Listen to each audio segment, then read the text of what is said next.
অনেক লম্বা অপেক্ষার পর স্কুইড গেম সিজন 3 অবশেষে এসে গেছে। এবার শুরু হতে চলেছে এক নতুন জীবন মৃত্যুর খেলা। আর এবারের খেলাটি হল লুকোচুরি। অংশগ্রহণকারীদের লাল আর নীল এই দুই দলে ভাগ করে দেওয়া হয়েছে। লাল দলের কাজ হল শিকার করা, আর নীল দলকে তাদের হামলা থেকে বাঁচতে হবে।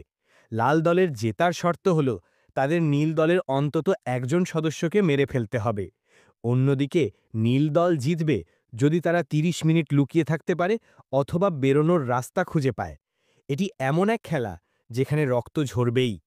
এবারের সিজনে কি গল্পের নায়কই অন্তহীন নরক পুরোপুরি শেষ করতে পারবে? শুরু করার আগে বলে নেওয়া ভালো, যেহেতু স্কুইড গেম সিজন 3 সম্পূর্ণ একটি ভিডিওর মাধ্যমে এক্সপ্লেন করা সম্ভব না, কেননা ভিডিওটি অনেক লং হয়ে যাবে। তাই আমরা দুইটা পার্টে ভিডিওটিকে বিভক্ত করেছি এবং প্রথম পার্টি ইউটিউবে আপলোড করলাম। এখন আপনাদের যদি প্রথম পার্টি ভালো লেগে থাকে তাহলে ভিডিওটিকে একটি লাইক এবং কমেন্ট করে জানাবেন দ্বিতীয় পার্ট আপলোড দিব কিনা। আর হ্যাঁ, এক্সপ্লেন ইট হাব চ্যানেলটি সাবস্ক্রাইব করতে ভুলবেন না। তো চলুন শুরু করা যাক। গল্পটা শুরু হয় আগের সিজনের শেষ থেকে, যখন প্রতিরোধকারী দল গার্ডদের সামনে পেরে ওঠেনি। সবাই কালো বন্দুকের নলের সামনে হাত তুলে আত্মসমর্পণ করে। পার্ক গুম হতাশ হয়ে গার্ডদের কাছে নিজের জীবনের জন্য ভিক্ষা চায়, কিন্তু গার্ডরা সাথে সাথেই তাকে গুলি করে ফেলে দেয়। যখন সে হতাশায় চোখ বন্ধ করে ফেলে, তখন একটি কণ্ঠস্বর ভেসে আসে, যদি বাঁচতে চাও তবে আমার কথা শোনো। ঠিক এর পরপরই সিস্টেম থেকে ঘোষণা করা হয় যে পার্ক গুম খেলা থেকে বাদ পড়েছে।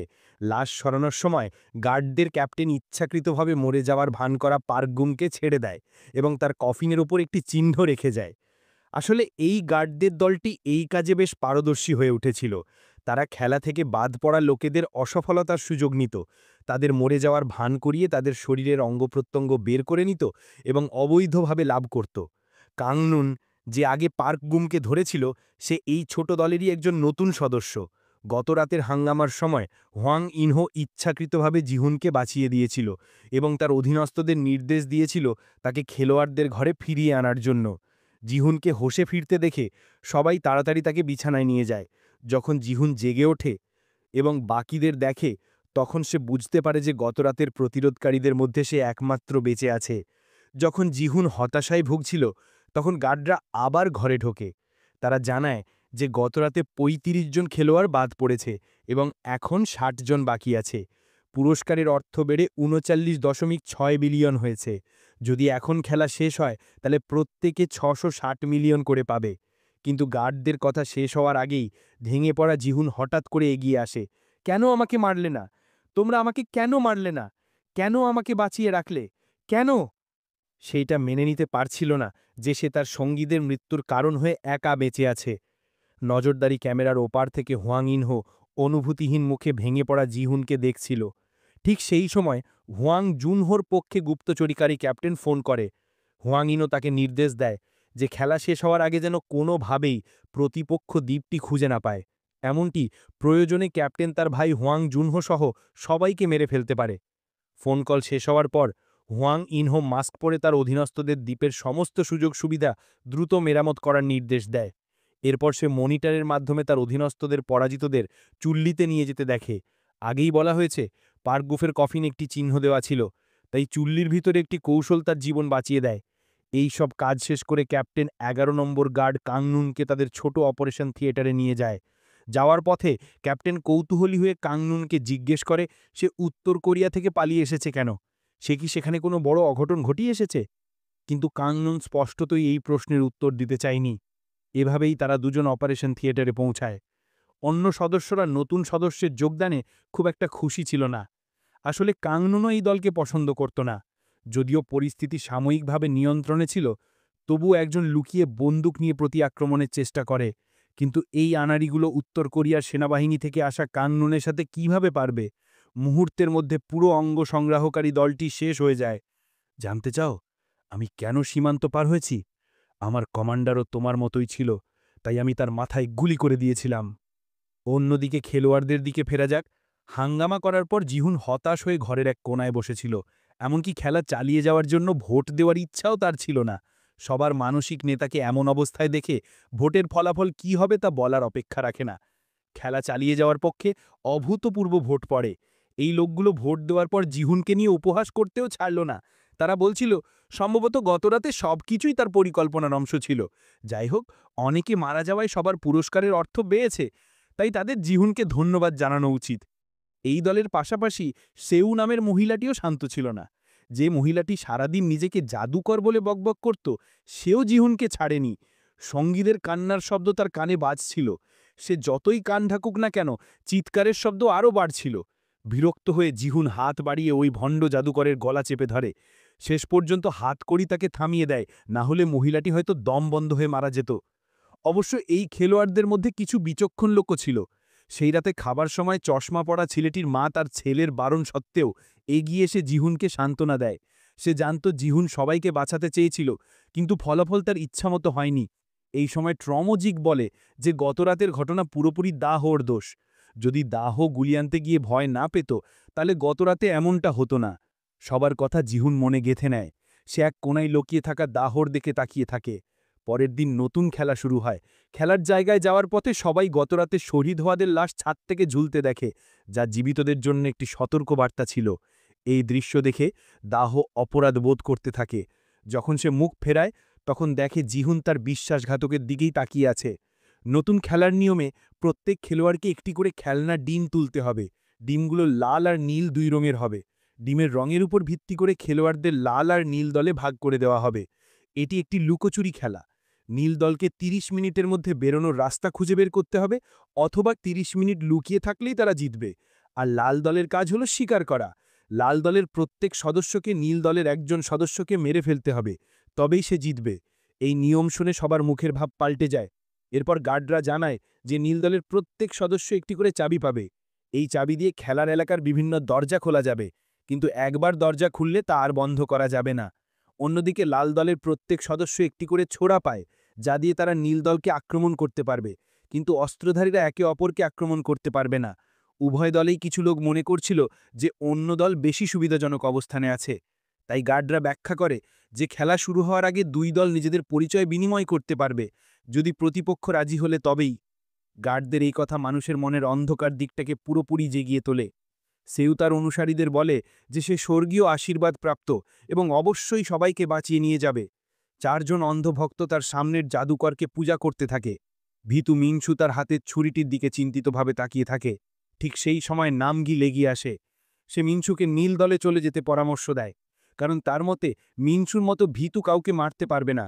তাছাড়া মিংসু খুব ভালো লুকিয়ে থাকতে পারে। গতরাতে নামগিল তাকে অর্ধেক দিন খুঁজেও পায়নি। এরপর নামগিল থানোসের মৃত্যুর কথা তোলে। মিনসু রেগে গেলেও শেষ পর্যন্ত একটিও কথা বলে না। অন্যদিকে ৩৩৩ লি মঙ্গি তার বন্ধুকে জুনহিকে তার সাথে দল বদল করতে রাজি করানোর চেষ্টা করছিল। সেও মনে করত তার বন্ধু কাউকে মারতে পারবে না। যদি তাই হয়, তাহলে এই সুযোগটা তাকে দেওয়া উচিত। আর মঙ্গি প্রতিশ্রুতি দেয় যে খেলা শুরু হওয়ার পর সে অবশ্যই দ্রুত তার বন্ধুর কাছে গিয়ে তাকে এবং তাদের সন্তানকে রক্ষা করবে। ট্রমোজিক এবং তার মাও আলোচনা করছিল যে তাদের দল বদল করা উচিত কিনা। মা লাল দলের সদস্য হওয়ায় দল বদল করতে চাইছিল, যাতে তারা দুজন একসাথে থাকতে পারে। কিন্তু অপ্রত্যাশিতভাবে ট্রমোজিক বলল যে তার মায়ের পায়ে ব্যথা। যদি সে সত্যিই নীল দলে যায়, তাহলে লাল দলের নেকড়েরা সরাসরি তাকে টার্গেট করবে। তাহলে তারা দুজনেই মারা যাবে। একমাত্র সে যদি লাল দলে যোগ দেয়, তবেই সে তার মাকে রক্ষা করতে পারবে। কিন্তু এই প্রস্তাব তার মা প্রত্যাখ্যান করে, কারণ মায়ের চোখে তার ছেলে ছোটবেলা থেকে কখনো কারোর ক্ষতি করেনি। ছেলেটা এমনকি মারামারিও করতে জানে না। তাহলে সে কিভাবে কাউকে মারবে? যদি তাই হয়, তাহলে একজন মা হিসাবে সে আবার তার সন্তানকে রক্ষা করবে। অন্যদিকে দাহ, যাকে নীল দলে রাখা হয়েছিল, তখন সবাইকে দল বদলের জন্য অনুরোধ করছিল, কিন্তু সবাই তার অনুরোধ প্রত্যাখ্যান করে। যখন সে মুখ ফেরায়, তখন দেখে জিহুন এখনও তার দিকে তাকিয়ে আছে। দাহ বুঝতে পারে যে এভাবে খেলা শুরু হলে জিহুন অবশ্যই তাকে মেরে ফেলবে। প্রায় ভেঙে পড়া অবস্থায় সে জিহুনের কাছে আসে। অবশেষে খেলা আনুষ্ঠানিকভাবে শুরু হয়। চশমা পরা ছেলেটি শেষ পর্যন্ত তার মাকে রাজি করায় এবং তারা দলবদল করে। আর জুনহি শেষ পর্যন্ত তার প্রেমিকের কথা শুনে ছুরিটা তাকে দিয়ে দেয়। এভাবেই নীল দল খেলার এলাকায় প্রবেশ করে। সবাই পালানোর রাস্তা খুঁজতে ছড়িয়ে পড়ে, আর ট্রমোজিকের মা জুনহি এবং হুইচুর সাথে একটি দল গঠন করে। ২ মিনিট পর শিকারের দায়িত্বে থাকা লাল দল গোলকধাঁধায় প্রবেশ করে। এই সময় নামগিল আর লি মঙ্গি একটি অস্থায়ী দল গঠন করে। নামগিল তার ক্রুসের মধ্যে লুকিয়ে রাখা ড্রাগ বের করে নিজের শক্তি বাড়ায়। খেতে খেতে লি মঙ্গিকে জিজ্ঞেস করে সেও একটি চাই কিনা। সে লিমঙ্গির সাথে জোট বাঁধার কারণ হিসেবে বলে যে প্রতিপক্ষ থানোসকে মেরেছে। ওই অহংকারী লোকটা সব সময় তাকে ছোট করে দেখত। নামগিল তাকে অসংখ্যবার নিজের নাম বলেছিল, কিন্তু থানোস কিছুতেই মনে রাখতে পারত না। গোলকধাঁধায় নীলদল জবাই হওয়ার অপেক্ষায় থাকা ভেড়ার পালের মতো ছোটাছুটি করছিল, আর জিহুনের লক্ষ্য ছিল স্পষ্ট। সে এখন শুধু দাহকে মেরে সঙ্গীদের প্রতিশোধ নিতে চায়। কিন্তু দুর্ভাগ্যবশত যখন সে দাহকে খুঁজছিল, দাহ তার পিছন দিয়েই চলে যায়। সেও এবং তার 4 জন অনুসারী এবার সবাই নীলদলে ছিল। 5 জন একটি গলিতে পৌঁছায়। সেও জাদু করতে শুরু করে এবং দাবি করে যে সে শয়তানের কথা শুনতে পাচ্ছে, যা তাদের পথ দেখাবে। কিন্তু আসলে সে পুরোটাই বানিয়ে বলছিল। এক চালাক বৃদ্ধ একটি ঘরের ভিতর একটি দরজা খুঁজে পায়, কিন্তু যা সে আশা করেনি তা হলো তার চাবি দিয়ে দরজাটি খুলছে না। এই সময় একজন পথচারীও দৌড়ে এসে নিজের চাবি দিয়ে দরজাটি খুলে দেয়। দেখা গেল প্রতিটি দরজার জন্য একটি নির্দিষ্ট চাবির প্রয়োজন। 3 মহিলার দলটিও একই সমস্যার সম্মুখীন হয়। হুইনচুর গোলাকার চাবি দিয়ে ত্রিভুজাকৃতির তালা খুলছিল না। ভাগ্য ভালো যে 3 জনের চাবি আলাদা ছিল, তাই তারা দরজা খুলতে সফল হয়। এটা দেখে ট্রমজিকের মা প্রস্তাব দেয় যে 3 জনের সব চাবি হুইনচুর কাছে রাখা হোক। হোয়াংইনহো মাস্ক পরে গোলকধাঁধায় থাকা মানুষদের একে অপরকে মারতে দেখছিল। তার বেশিরভাগ মনোযোগ ছিল জিহুনের দিকে। এই সময় জিহুন দাহর মতো দেখতে একটি ছায়াকে তাড়া করছিল। লোকটি একটি দরজা খোলে, কিন্তু দেখে যে বাইরে একটি অতল গর্ত। যখন জিহুন তাকে ধরে ফেলে তখন সে বুঝতে পারে যে ছায়াটি দাহ নয়। জিহুন কিছুক্ষণ দ্বিধা করে অবশেষে লোকটিকে না মেরে ছেড়ে দেয়। যখন সে চারপাশে তাকায় তখন সে দেখতে পায় যে দাহ, যাকে সে মারতে চেয়েছিল, ঠিক তার উল্টো দিকেই আছে। অন্যদিকে ট্রমজিক উদ্বেগের সাথে তার মাকে খুঁজছিল। যদিও সে একজন শিকারী, কিন্তু এই মুহূর্তে সে খুবই চিন্তিত ছিল। রাস্তার পাশে হঠাৎ করে তার এক সতীর্থকে দেখে সে চমকে ওঠে। আর নামগিল ছিল সম্পূর্ণ বিপরীত। খেলা শুরু হওয়ার পর থেকেই সে তার ভেতরের পশুকে পুরোপুরি মুক্ত করে দিয়েছে। এই খুনের খেলা তার কাছে একটি মজার বিনোদনের মতো। শালা, ওখানে দাঁড়িয়ে কি করছিস? আমাকে এটা মারতে সাহায্য কর। নামগিলের সামনে পড়া নীলদলের সদস্যকে লিমঙ্গি পিঠে এক কোপ মারে। এরপর নামগিল আরও এক কোপ বসিয়ে দেয়। 2 কোপ খাওয়া নীলদলের সদস্যটি কাঁদতে কাঁদতে দুজনের কাছে প্রাণ ভিক্ষা চায়। লোকটির কান্না শুনে লিমঙ্গি কিছুটা দয়া অনুভব করে, কিন্তু নামগিল এসবের কোনো পরোয়া করে না এবং আরেক কোপ মারতে এগিয়ে যায়। কিন্তু এই সময় লিমঙ্গি নামগিলকে থামিয়ে দেয়, তবে তা অনুরোধের জন্য নয়, বরং উদ্বেগের জন্য। যদি নামগিল একাই একজনকে মেরে ফেলে তাহলে সে কি তাকে পার হতে সাহায্য করবে না? অবশেষে দুজন একসাথে আঘাত করে নীলদলের সদস্যটিকে শেষ করে দেয়। নিজের কীর্তির দিকে তাকিয়ে লিমঙ্গি চিন্তায় পড়ে যায়, আর নামগিল তার বিজয়ে খুব খুশি হয়। তারা চলে যাওয়ার পর অন্য একটি ঘরে লুকিয়ে থাকা মিনসু বেরিয়ে আসে। লাশের পাশে নামগিলের ফেলে যাওয়া ক্রুশটি দেখে মিনসু নামগিলের বলা কথাগুলো মনে করে। অবশেষে সে ক্রুজ থেকে একটি ট্যাবলেট বের করে খেয়ে নেয়। ফেরা যাক 3 মহিলার দলটির কাছে। তারা পালানোর সময় লাল দলের আরেক সদস্যের মুখোমুখি হয়। লোকটি বলে যে সে শুধু সবচেয়ে দুর্বল জুনহিকে মেরেই পার পেয়ে যাবে, অন্যদের কোনো ক্ষতি করবে না। কিন্তু সেনাবাহিনী থেকে আসা হুইনচুই কিভাবে তার সতীর্থকে ছেড়ে দেবে? দুজনের মধ্যে মারামারি শুরু হয়। ভাগ্য ভালো যে হুইনচু খালি হাতে থাকলেও শেষ পর্যন্ত একটি সফল প্যাচে প্রতিপক্ষকে কাবু করে ফেলে। অন্যদিকে নামগিল ও তার সঙ্গী আরও একজনকে মেরে ফেলে। দুজনের কোটা পূরণ হয়ে গেছে। লিমঙ্গি তার বান্ধবীকে খুঁজতে চলে যেতে চায়। নামগিল এই ভালো সতীর্থকে হারাতে চায় না, তাই সে প্রস্তাব দেয় যে এই সুযোগে আরও কয়েকজন নীল দলের সদস্যকে মেরে ফেলা যাক, তাহলে সবাই আরও বেশি টাকা ভাগ করে নিতে পারবে। নামগিলের প্রস্তাব লিমঙ্গিকে রাজি করিয়ে ফেলে। তারও ঋণের জন্য অনেক টাকা দরকার। এখন সে আশা করছে আরও কয়েকজনকে মেরে পুরস্কারের ভাগ বাড়াতে পারবে। আর জিহুন এখনও কষ্ট করে দাহকে খুঁজছিল। সে জানত না যে এই মুহূর্তে দাহ অন্য একজনের দ্বারা ধরা পড়ে গেছে এবং তার পায়ে এক কোপ খেয়েছে। তবে গুরুত্বপূর্ণ মুহূর্তে দাহ আক্রমণকারীকে অজ্ঞান করে তার ছুরি কেড়ে নেয়। এখন নীল দলের সবচেয়ে খারাপ অবস্থায় আছে 3 মহিলার দলটি।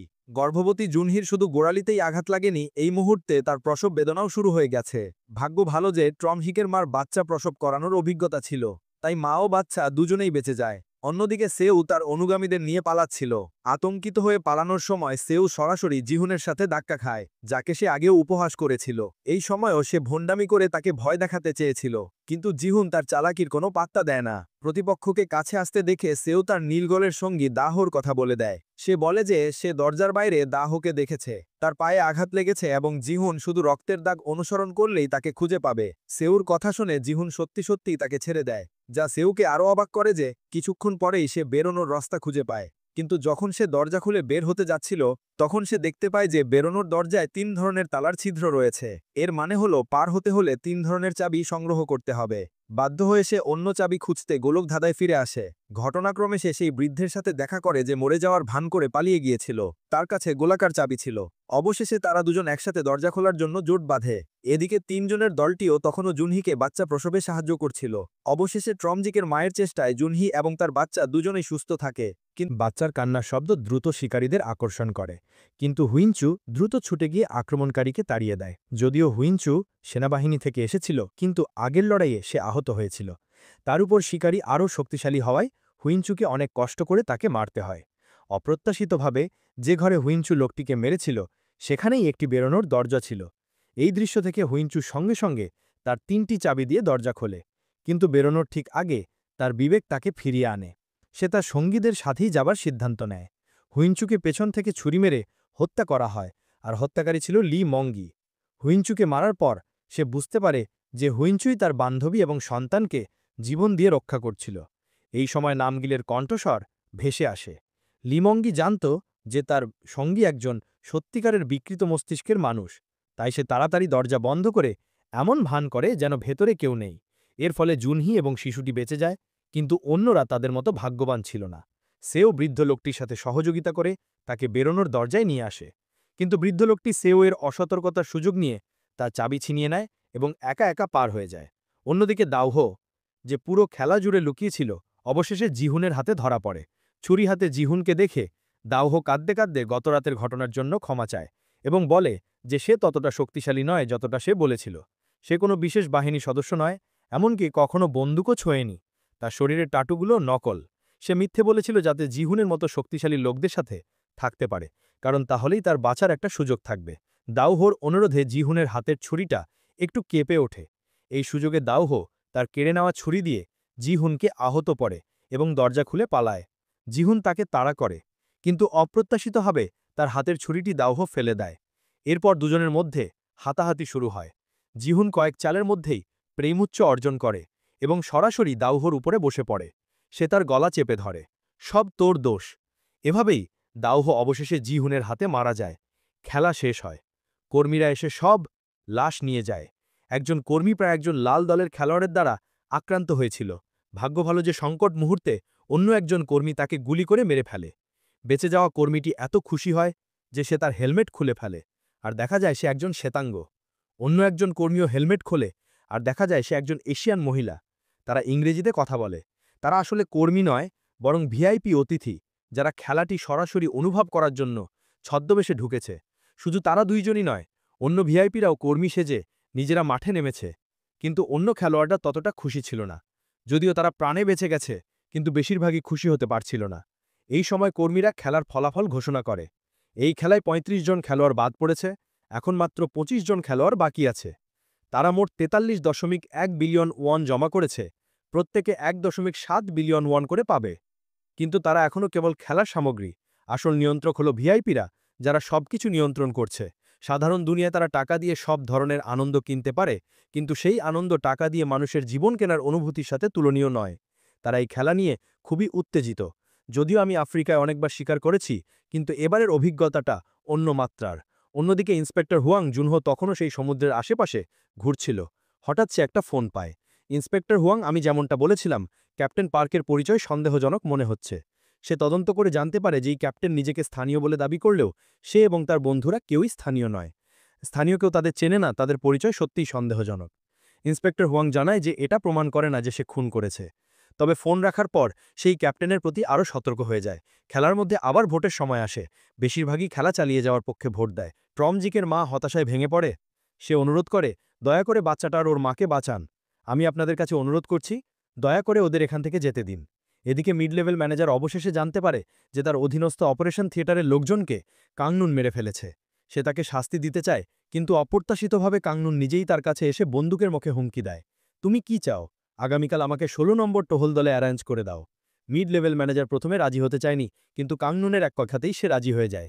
ভিআইপিরা এসে গেছে, এই সময় কোনো ভুল হওয়া চলবে না। এই অস্থির উপাদানটিকে চলে যেতে দেওয়া তার জন্য হয়তো ভালোই হবে, কারণ যখন কোনো ভুল হওয়ার সম্ভাবনা থাকে না, তখনই সবচেয়ে বেশি ভুল হয়। ইন্সপেক্টর হুয়াং ক্যাপ্টেনকে নিয়ে সন্দেহ করার পর থেকে আরও সতর্ক হয়ে যায়। কয়েকদিন ধরে সে এমন একটি সৈকত দেখতে পায় যেটা তার পড়ে যাওয়ার জায়গার সাথে খুব মিলে যায়। তাই ক্যাপ্টেনের বারণ সত্ত্বেও সেই দ্বীপে উঠে যায়। ফলস্বরূপ সে নিশ্চিত হয় যে এটাই সেই দ্বীপ যেখানে সে আগে এসেছিল। রাতে ট্রমজিকের মা জিহুনকে খুঁজে বের করে এবং জুনহি এবং নবজাতক শিশুটিকে বাঁচানোর জন্য অনুরোধ করে। জিহুন এই মুহূর্তে পুরোপুরি ভেঙে পড়েছে। সে বিশ্বাস করে না যে তার আর কাউকে সাহায্য করার ক্ষমতা আছে। বৃদ্ধা যতই অনুরোধ করুক না কেন, সে শুধু বলে যে সেই ব্যক্তি নয় যাকে সে খুঁজছে। অন্যদিকে চইউসক, যে তথ্য তদন্ত করতে গিয়েছিল, সেও ব্যস্ত ছিল। সে এমনকি ক্যাপ্টেনের বাড়িতেও লুকিয়ে ঢুকে পড়েছিল। গড়ার নতুন কিছু খুঁজে পায়। সে সেই লোকটিকে দেখতে পায় যে আগের সিজনে তার ভাইকে মেরেছিল এবং সবাইকে খেলায় অংশগ্রহণ করতে প্ররোচিত করেছিল। লোকটির ক্যাপ্টেনের সাথে একটা ছবি ছিল। সবচেয়ে গুরুত্বপূর্ণ বিষয় হল সে ক্যাপ্টেনের বাড়ির কুকুরের ঘরের নিচে লুকানো জিনিস খুঁজে পায়: টাকা এবং দ্বীপের কর্মীদের ইউনিফর্ম। স্থির থাকো, পুলিশ। পরের দিন কান্নুন খাবারের ট্রেতে একটি চাবি খুঁজে পায়। মনে হচ্ছে মিড লেভেল ম্যানেজার সত্যিই তার জন্য একটি নৌকো তৈরি করে রেখেছিল, যাতে সে এবং ১৬ নম্বর কর্মী একসাথে চলে যেতে পারে। কিন্তু এই গুরুত্বপূর্ণ মুহূর্তে মিড লেভেল ম্যানেজারের কিছু সন্দেহ হয়। সে তার অধীনস্থকে নির্দেশ দেয় অপারেশন থিয়েটারে ফিরে গিয়ে মৃত কর্মীদের লাশ পরীক্ষা করতে। এবার তারা আরও ভালোভাবে পরীক্ষা করে। তারা দেখতে পায় যে বিছানায় শোয়া লোকটি খেলোয়াড় নয়, তার কানের পেছনে কর্মীদের চিহ্ন আছে। মিড লেভেল ম্যানেজার সঙ্গে সঙ্গে বুঝতে পারে যে কাংনুন কর্মী এবং খেলোয়াড়কে অদলবদল করেছে। কাংনুনের আসল উদ্দেশ্য হল সেই খেলোয়াড়কে দ্বীপ থেকে পালাতে সাহায্য করা। নতুন দিনের সকালে কর্মীরা কফিন নিয়ে ডরমিটরিতে ঢোকে। সবাই জেগে উঠে দেখে যে বৃদ্ধা মহিলাটি আত্মহত্যা করেছে। মনে হচ্ছে তিনি সত্যিই ছেলে হারানো শোকি আর বাঁচতে চাননি। জিহুন প্রচণ্ড ধাক্কা খায়, কিন্তু সে দ্রুত বুঝতে পারে যে বৃদ্ধার শেষ ইচ্ছা ছিল তার শেষ কথাগুলো। বৃদ্ধার ইচ্ছা ছিল সে যেন জুনহি এবং নবজাতক শিশুদিকে রক্ষা করে। নতুন খেলা শুরু হয়েছে। ভিআইপিরা বাজি ধরতে শুরু করেছে কে শেষ পর্যন্ত জিতবে। কে জিততে নিশ্চিত না হলেও কে প্রথমে মারা যাবে তা বেশ স্পষ্ট। পায়ে আঘাত পাওয়া জুনহি লাপাতে পারত না। সে একজন মহিলা এবং তার সাথে একটি শিশু ছিল। যে কোনো দিক থেকেই সে প্রথমে মারা যাওয়ার সম্ভাবনাই বেশি ছিল। তবুও একজন ভিআইপি তার জেতার উপর বাজি ধরে। কিন্তু যখন সবাই নতুন খেলাটি দেখে, তখন সবাই অবাক হয়ে যায়। এবার আয়োজকরা তাদের জন্য দুটি বিশাল পুতুল দিয়ে খেলার জায়গা তৈরি করেছে। দুটি পুতুল একটি সরু পিল শত দিয়ে সংযুক্ত।